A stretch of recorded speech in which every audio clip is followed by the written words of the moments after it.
Ketika kita bergerak seperti berjalan, menulis, atau berolahraga, kita menggunakan otot.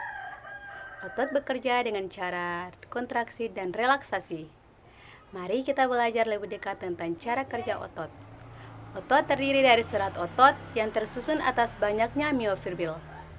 Miofibril ini mengandung unit kontraktil yang disebut sarkomer, yang di dalamnya terdapat dua filamen, yaitu filamen tebal dan filamen tipis.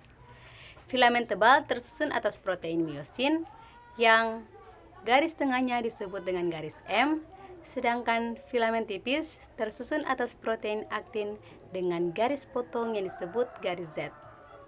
Kedua filamen inilah yang menyebabkan otot kita dapat berkontraksi dan relaksasi sehingga dapat bergerak. Mekanisme kontraksi otot diawali dengan rangsangan yang dibawa oleh sel saraf. Rangsangan ini menyebabkan potensial aksi pada serat otot dan membuat ion kalsium dapat masuk ke dalam miofibril.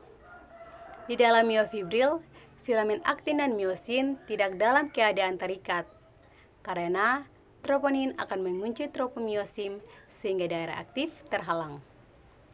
Keadaan ini disebut dengan relaksasi, di mana sarkomer tidak melakukan pemendekan.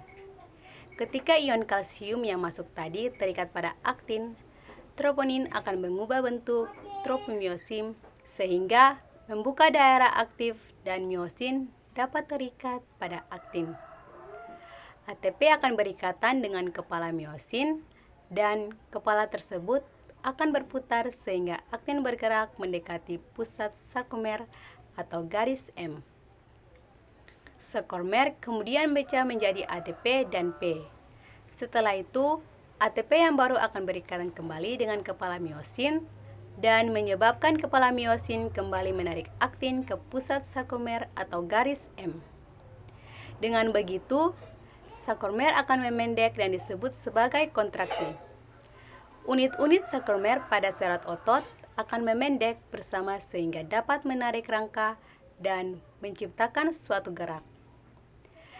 Demikian penjelasan singkat tentang mekanisme kerja otot dari saya. Sekian dan terima kasih.